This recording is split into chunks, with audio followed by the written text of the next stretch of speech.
Today, reports emerged that about 30 COVID-19 patients died at Mulago Hospital due to the shortage of oxygen.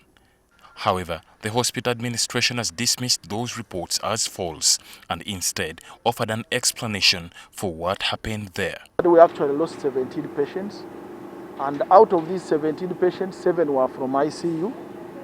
And that's, as I've explained, that's where you'd be affected by the pressures. But other patients died from HDU, where their pressures are normal and are able to supply oxygen to all the patients. The reports came as patients across the country struggle to access oxygen, with the country in the grips of a second and worrying COVID-19 pandemic. As a result, health facilities are now charging alarming prices for the rare commodity. At the moment, the hospital is in the final stages of setting up another oxygen plant to boost production. The civil works are done and the installation process will start tomorrow. And once this plant is installed, it's a 70 cubic meter plant.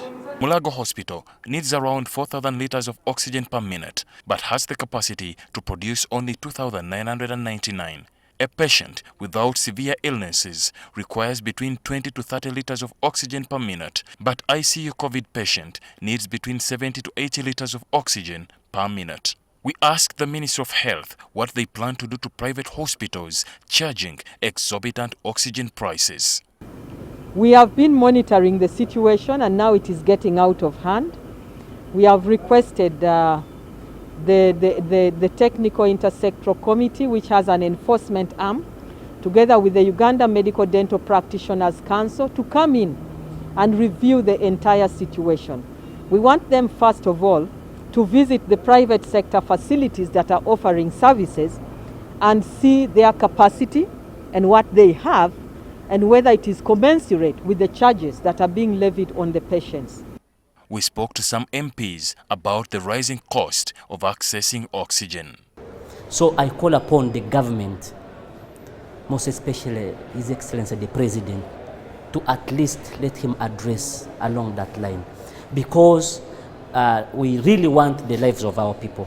So you can't tell someone who is earning something like maybe 10,000 a day to maybe to go for any private hospital where someone is supposed to pay over 5 million. To supplement on the oxygen levels in the hospital, Mulago administration has turned to Kenya for the supplement.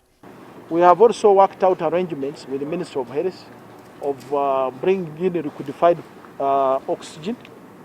Liquefied oxygen comes from especially Kenya, Kisumu, and once it gets here, we evaporize it and then turn it into oxygen and then also put it on our grid.